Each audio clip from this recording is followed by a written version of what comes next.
Bismillahirrahmanirrahim. His Excellency, the Senator, famous Senator of Pakistan, our brother Hussein, our Dean of the Diplomatic Corps, Ambassador Karmoon, our Additional Secretary, Excellency Syria, my colleagues, ambassadors, high commissioners, ladies and gentlemen, let me start by thanking this chamber, the Islamabad Chamber of Commerce, for organizing this event. We are marking today a very important event in the life of our continent. And here, we do place on record the very good organization put up by the Islamabad Chamber of Commerce in putting up this event. We note that year in, year out, this chamber has been organizing Africa Day. So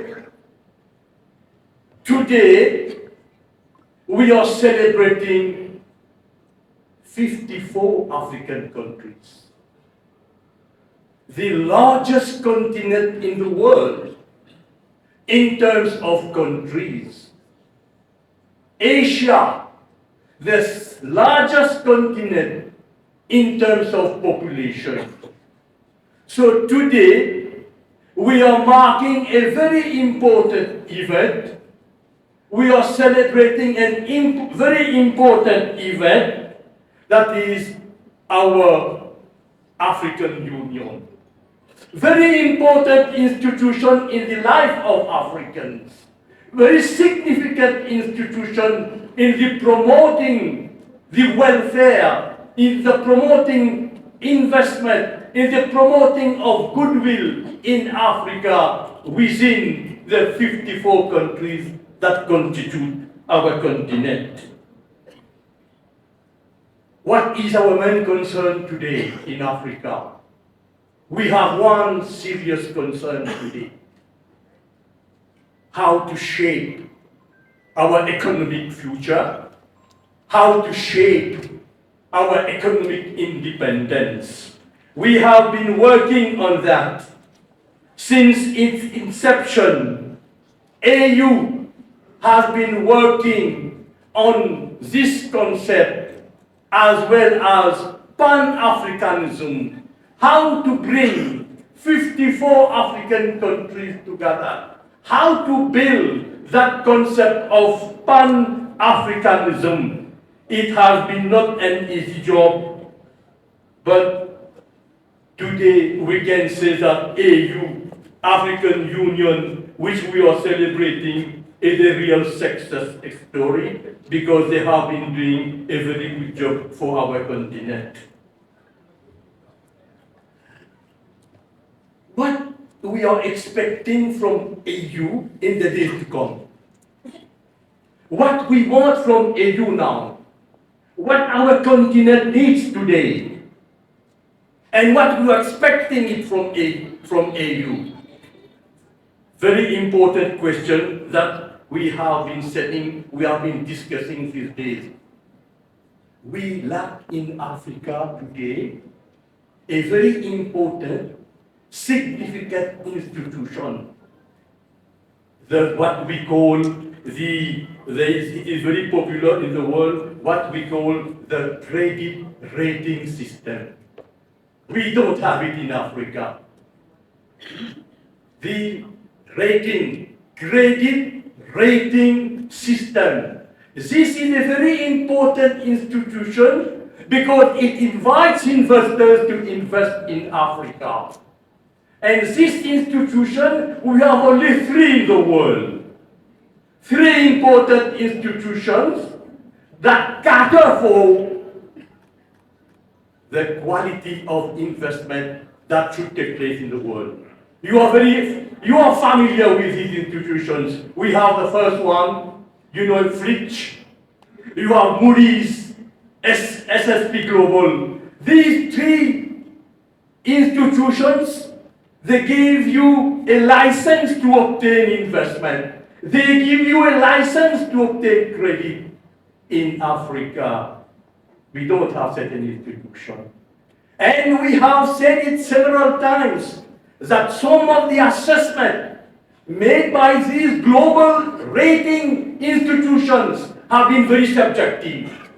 Nigeria has suffered in terms of subjectivity of these institutions. So AU, we bank on AU, and I know it very well that AU, African Union, has already started initiating the creation of a credit rating system for Africa. This will be significant for us because our ethos, our culture in Africa, our way of doing things in Africa, our way of investing in Africa is different from that of the developed countries. All these institutions, Moody's, we are not criticizing them, but it is a fact of life. They are meant only for the developed countries. They are not meant for Africa. They are not meant for the developing countries. So one of our goals that have to be achieved by AU is to the setting up of this very important institution because we are losing a lot of money. We are losing a lot of credit. And this credit is hampering the economic growth of African countries. My second submission today, because we are celebrating AU Africa, my second submission will be on the very, very important tool that AU has created. Significant tool, important economic tool in Africa, the Africa Continental Free Trade Agreement.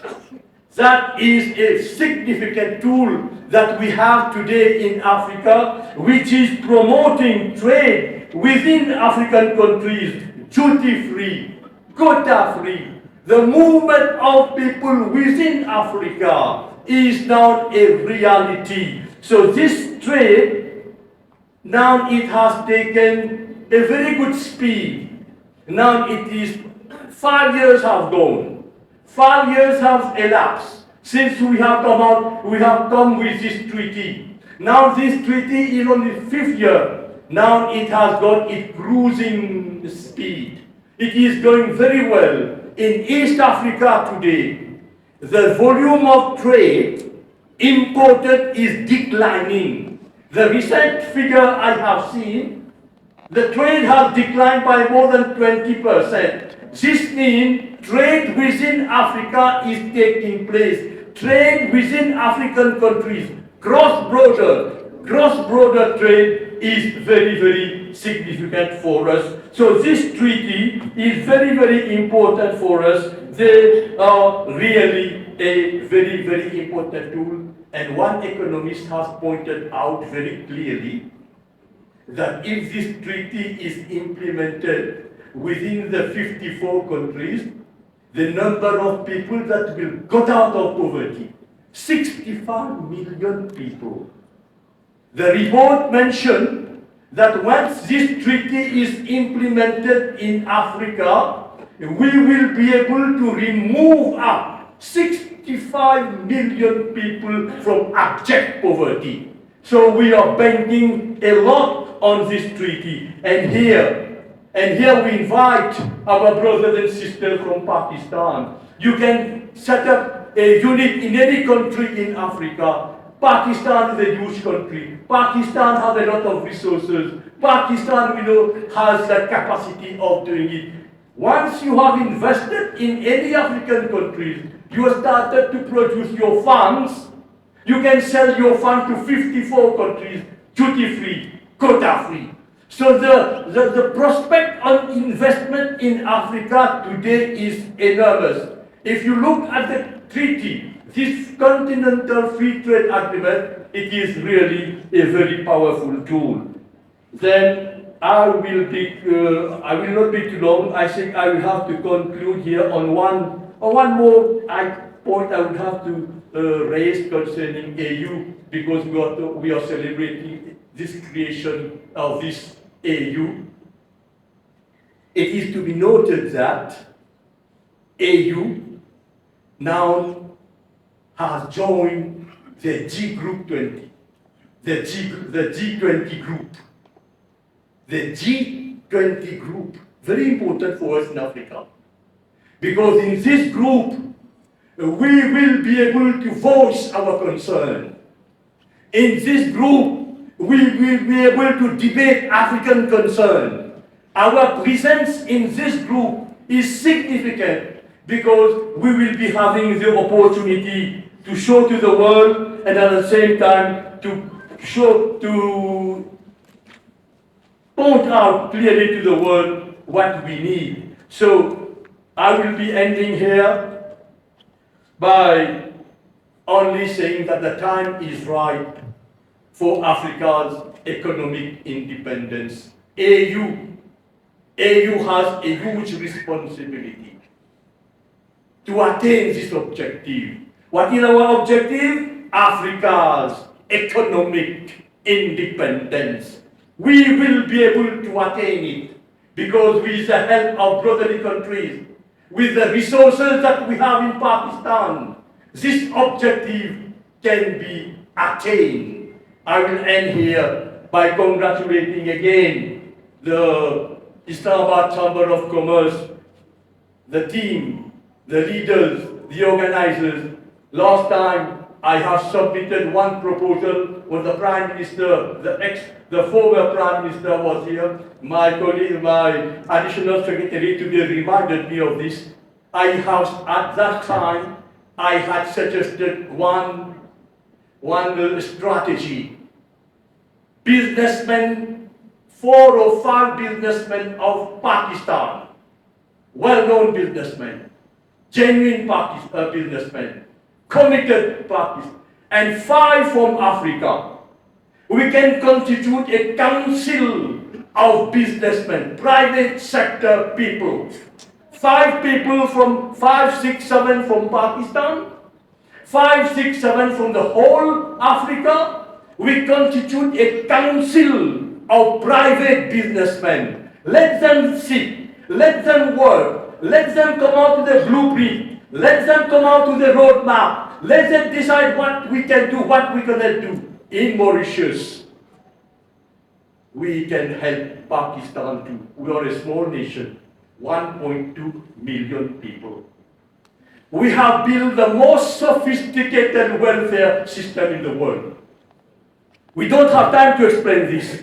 I repeat it again. We can share with Pakistan, these businessmen. We have built the most sophisticated welfare state in Mauritius.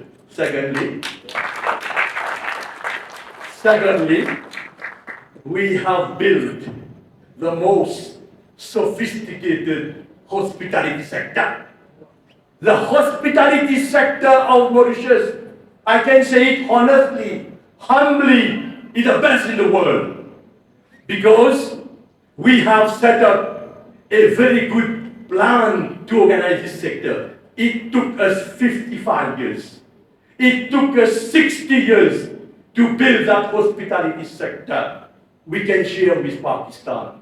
Our expertise in hospitality sector can be shared with Pakistan because Pakistan has beautiful spots. Our brother has just mentioned. Pakistan can become one of the best tourist spots in the world. In Mauritius, our population is 1.2 million Chota days. Chota. 2 million tourists every year. 2 million tourists every year. We don't have place to have more. Why? Why a small place like Mauritius? Of course, we have beautiful spots. Pakistan to have beautiful spots. So what Pakistan needs is a proper planning. We can share with Pakistan. We can work with Pakistan to set up that, blueprint, that roadmap, so that Pakistan can benefit from world tourism. Thank you for your kind attention.